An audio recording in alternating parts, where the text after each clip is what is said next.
महाराज हमारे साथ नहीं चल रहा है। और बताइए सबरी को नाम सबरी नहीं था। सच्चाई का ज्ञान करिए, रामायण ये चीज है। सबरी का नाम था कविता। इसका नाम रामायण पूरी गोस्वामी जी ने लिख दी और सब चीज नायक और खलनायक का असली नाम गए। पूरी रामायण में ढूंढो, रावण का असली नाम मिलेगा ही नहीं। अब आप कहोगे कि रावण को असली नाम कोई है? हाँ भाई, रावण का नाम रावण थोड़ा ही है, फिर क्या है? जैसे सबरी का नाम सबरी नहीं है, सबरी तो उसका स्वभाव का नाम है। उस सबर जाति की यानी हरिजन जाति की महिला थी, वो भगवान की भक्ता थी। ये उसकी जाति से सबर जाति कही जाती है, इसलिए सबरी कही जाती है। उसके स्वभाव में भी सबर है, इंतजार करने की, धैर्य करने की क्षमता है, सबर है, इसलिए वो सबरी कही जाती है। और हमारी जनता जो है अब सबरी नहीं है। हाँ, सबरी नहीं बन सकते हो तो तुम सबरा बन जाओ, बाकी सब सबरी बन जाए। और आप लोग बन गए बेसबरा। आज भी हनुमान चालीसा पाठ, आज भी भूत सब भाग जाए गांव छोड़ के, ये इरादा है। आज ही लक्ष्मी जी का व्रत, आज ही वैभव से घर में भर जाए, ये विचार है। ऐसा नहीं, यही सबरीपन तुम्हारे अंदर नहीं आएगा, तुम्हें राम कभी नहीं मिलेंगे। और जिस दिन सबरी जैसा स्वभाव आएगा, राम तुम्हें मिलेंगे, जरूर मिलेंगे। आकर के भगवान को देखा तो चरणों में लिपट गई सबरी और उसने कहा, हे नाथ, अब तो ऐसे गया हो जीवन कि निरर्थक जाने न पाए। नाथ अब तो ऐसे गया हो जीवन निरर्थक जाने न पाए।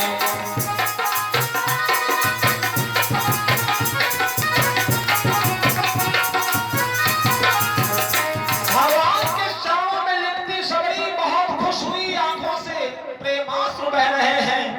टूटी चारपाई, टूटा फूटा फाटा बिस्तर डाला, भगवान को बैठाया और जाकर के बाल से चकचक के बेर लाई और भगवान के सामने रख दिए और हाथ जोड़ के बैठ गए।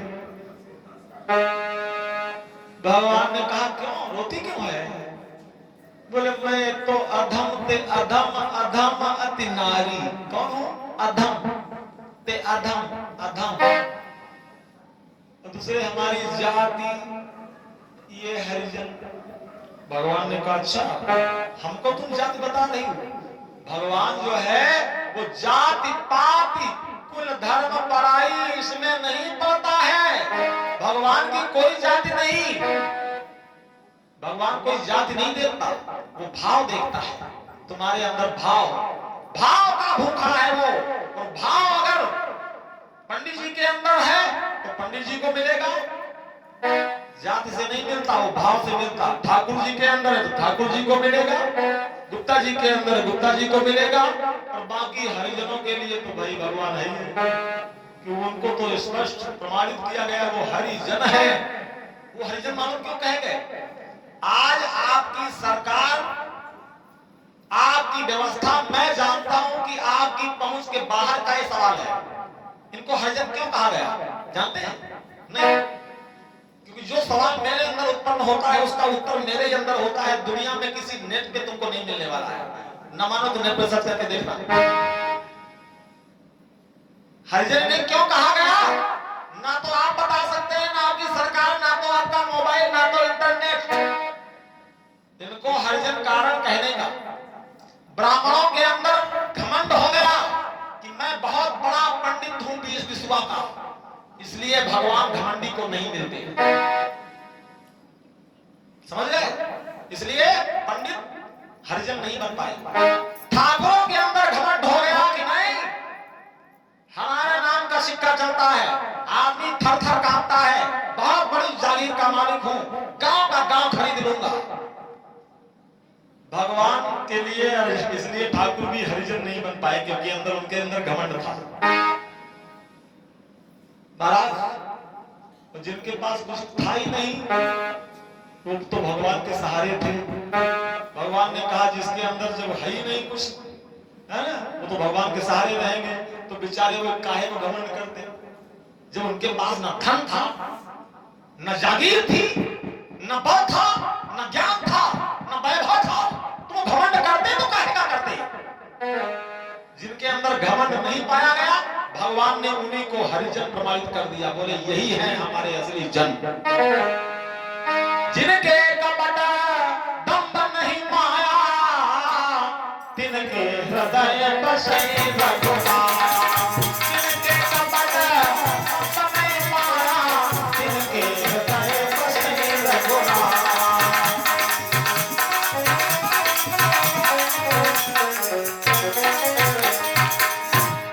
तो पंडित तो हरिजन बन नहीं पाए, ठाकुर नहीं बन पाए, बनिया नहीं बन पाए, क्योंकि जिनके अंदर घमंड रहा, भगवान कहते जहां है अहंकार, उनके पास हम नहीं हो सकते। तो उन्हें इसीलिए हरिजन कहा गया जो परमात्मा के सारे इस दुनिया में जिए, सबकी सेवा में। कौरव पांडवों का युद्ध हुआ आपस में, उनका राज्य उनके पास, उनका राज्य उनको मिल गया, बाकी जो हजारों छोड़ी सेना मर गई, उसका क्या बिगड़ रहा था भाई बताओ। वो मर गए, उनका क्या था, उनका कोई लेना देना नहीं था। निस्वार्थ भाव से जिन्होंने अपने जीवन का बलिदान कर दिया है, वो हरिजन है। आपको मालूम ही नहीं ठाकुर साहब को हमारा खेत कहाँ है, कैसो है, सुखो है कि वो दो है, कब पानी लगाना है, लंबरदार। वो लोग निस्वार्थ भाव से सेवा करते रहे आज तक, परमात्मा ने उनको प्रमाणित किया। इसीलिए लिखा है रामायण में कि हरिजन जान प्रीति अति बाढ़ी, सबरी को रोता हुआ देखा, भगवान ने कहा सुनो, मैं जाति नहीं देखता। बोले फिर क्या देखते हो। कहा रघुपति सुनो भामिनी बाता, मानो एक भगति करना, मानो एक भगति करना।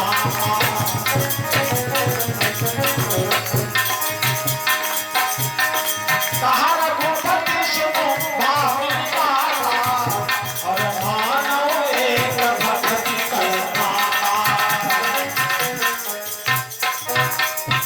भगवान ने उसके लाए हुए चुनिंदा बेर जो चक चक के लाई है, चट से उठाए, वो खाने लगे। जब खाने लगे तो बगल में बैठे रहे लक्ष्मण, इनके अंदर पूरा था वो।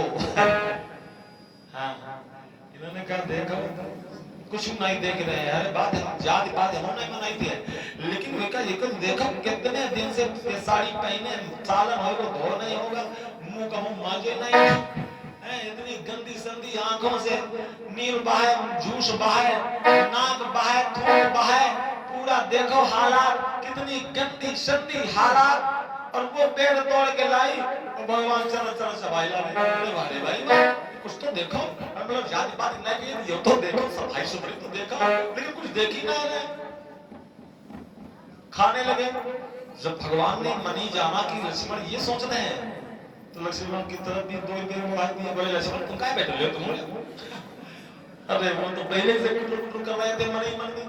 तो भगवान ने शर्ट से दो बढ़ाए, बोले तुम भी लो। बोले हाँ, अब ये कहाँ कैसे करते, ये कहाँ कर रहे हो। हाथ में शर्ट से ले लिए, बोले हाँ खाओ, बोले हाँ खा लो। भगवान मन का भाव जान गए, खाने वाला नहीं लक्ष्मण, इसके भी दिमाग ठन गया है। हाँ, सफाई सुथरी ज्यादा देखता है, हाँ, खाने वाला नहीं है, क्या करने वाला है मैं जान रहा हूँ। भगवान ने बेर खाते रहे और लक्ष्मण तो ऐसे झूठे मुंह चलाने लगे और बेर दिए फेंक, बेर दिए फेंक। भगवान राम ने श्राप दे दिया वहीं पर लक्ष्मण को,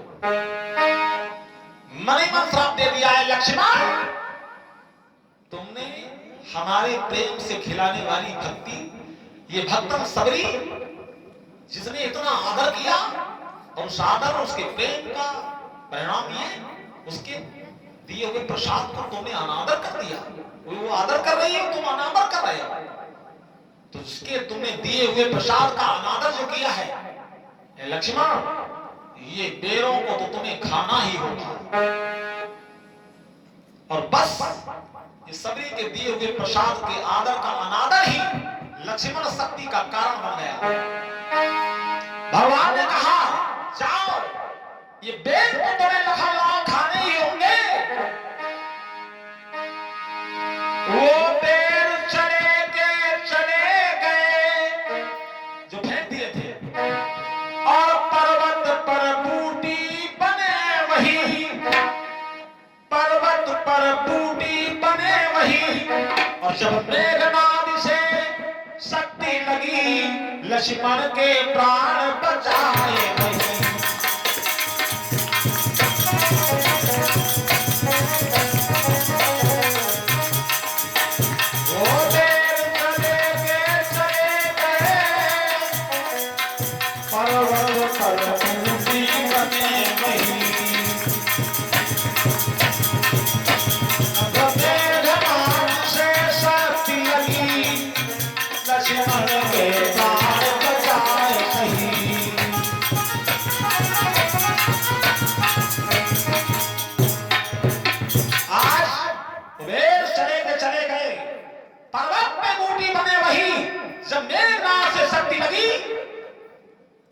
तो लक्ष्मण के प्राण बचाए वही, आखिर में वही बेर खाने ही पड़ गए।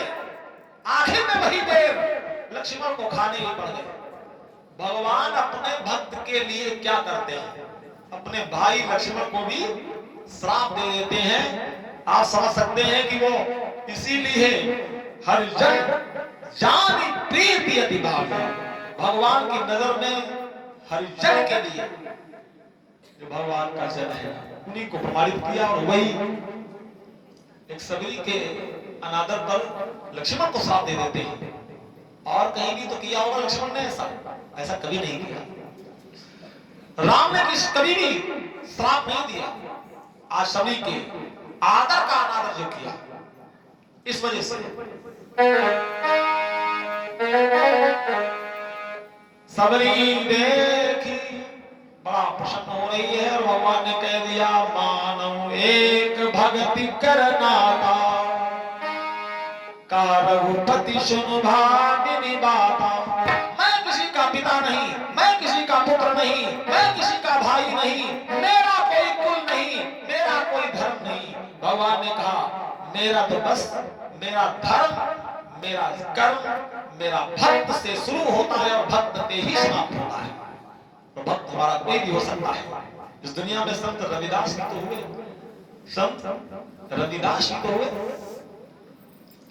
भगवान आप सबरी की सेवा स्वीकार कर, सबरी प्रसन्न हुई। महाराज का आशीर्वाद आज फलदायी हुआ, भगवान का दर्शन कराता है। और सबरी ने इशारा किया भगवान को आगे, क्योंकि महाराज मदंग ऋषि ने सबरी को बहुत कुछ बता दिया था कि राम आएंगे, फिर आगे वहां जाएंगे, सुग्रीव से मित्रता करेंगे, बाली को मारेंगे। पूरी कथा वो पहले सुना चुके। ये सब तत्वज्ञानी शब्द थे, दिव्य दृष्टा शब्द थे जो पहले ही सब देखते थे। या भगवान शंकर से मिले होंगे तो भगवान शंकर ने मानस की रचना पहले ही की है, चरित्र बाद में हो रहा है, तो कथा की रचना पहले हो चुकी है। ये अद्भुत चीज थी। बोले सच्चिदानंद भगवान की जय। भगवान आगे चले और जाकर के पहुंचे कहां, ऋषिमुख पर्वत नियराया। आगे चले बहुल रघुराया। ये चौपाई पढ़ो तो लगता है कि जैसे कि रामायण में अंग्रेजी का भी प्रयोग किया गया है। इसका मतलब तुलसीदास जी अंग्रेजी भी जानते थे। हैं? लिखा है कि आगे चले बहुल रघुराया और ऋषिमुख पर्वत नियर।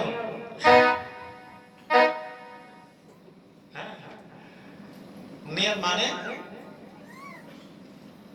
पास में। उन्होंने लिखा है ऋषिमुख पर्वत नियर आया। जब पर्वत थोड़े नियर के आया, चल के पर्वत के नियर खुद पहुंच गए। जब दूर से ही सुग्रीव ने देखा पर्वत से कि ये कोई तेजवान वीर पुरुष आ रहे हैं, तो सुग्रीव ने कहा कोई गड़बड़ तो नहीं है, कोई गड़बड़ झाला तो नहीं है। ए हनुमान, हनुमान, हनुमान ने कहा हाँ, बोले जाओ, जाकर देखो। हमें लगता है कोई शत्रु तो नहीं आ रहा है हमला करने के लिए। क्यों? क्योंकि मातंग श्राप बस बाली भ्रात यद्यपि न यहाँ आ सकता है। मेरा भाई मातंग ऋषि के श्राप के कारण यहाँ तो नहीं आ सकता है, लेकिन जब तक मैं हूं इस दुनिया में वो चैन नहीं पा सकता है।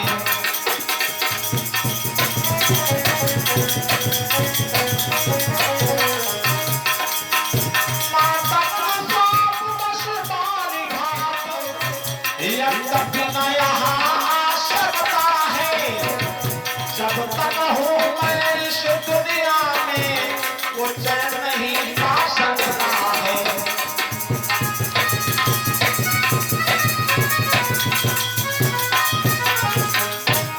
मातंग श्राप बस बाली भ्रात यद्यपि न यहाँ आ सकता है, लेकिन जब तक हूँ मैं दुनिया में वो चैन नहीं पा सकता है। हो सकता है उसी ने अपना कोई मित्र भेजा हो हमें मारने के लिए। चोर को मन बचू ही मार, हो सकता है उसी ने भेजा हो। इसलिए हनुमान पठवा होशी बाली मन महिला तो भाजो तुरंत तजो यह सैला। अगर बाली ने भेजा है तो कुछ जल्दी पता करो, भाग चले यहाँ से, प्राण बचाओ, लाखों पाओ। चलो हनुमान, हनुमान जरा जाकर देखो दो पुरुष इधर को आते हैं। हनुमान जरा जाकर देखो दो पुरुष इधर को आते हैं। हनुमान जरा जाकर देखो दो पुरुष इधर को आते हैं। दोनों तेजस्वी तपसी हैं, नरसिंह समान सुहाते हैं।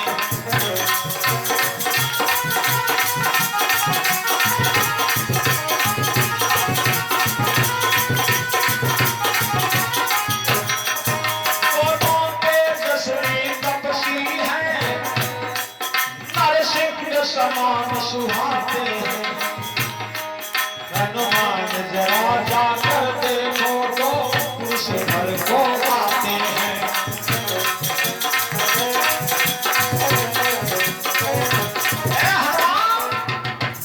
जाओ जाकर देखो,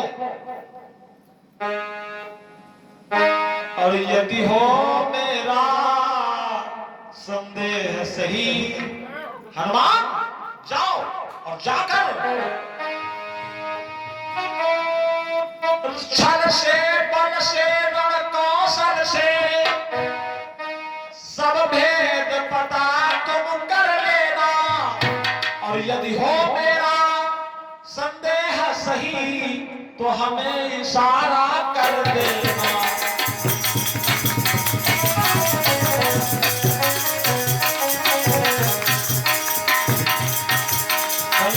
बल से रण कौशल से भेद पता सब कर लेना। जाओ जाकर छल बल रण कौशल से सारा भेद पता करना। अगर यदि हो मेरा संदेह सही तो हमें इशारा कर देना। हमका उम्र इशारा कर दे, हम भाग जाएंगे। मतलब इतने प्राण कोई नाई प्यारे हुए हैं जितने सुग्रीव कम प्यारे हैं। दूरी से कहता इशारा कर देना, हम भाग जाएंगे। अगर यदि हो संदेह मेरा सही तो हमें इशारा कर देना। हनुमान जी गए तो कैसे? विप्र रूप धरी कपिता गयऊ, माथ नाई पूछत सब भगवान के चरणों में मत्था झुक गया है। हनुमान को इस आनंद से दुनिया में बड़ा कोई आनंद मिलने वाला नहीं है। तो फिर हनुमान का मत्था भगवान के चरणों में झुका रहने दो, सुबह उठा लिया जाएगा। कल की कथा में आप 2 बार बड़े प्रेम से भगवान का नाम बोलिए। जय जय सीता जी के राम, जय जय राधा जी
दिया जाता है।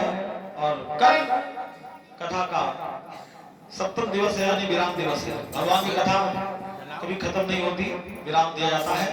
7 दिन के लिए विचार किया गया था, 7 दिन की, कल 7वां दिन है। और सभी को मालूम है कि माता कालिका भवानी मंदिर आप सभी गांव वासियों की ग्राम देवी है, शक्ति है, पूरे गांव की शक्ति है।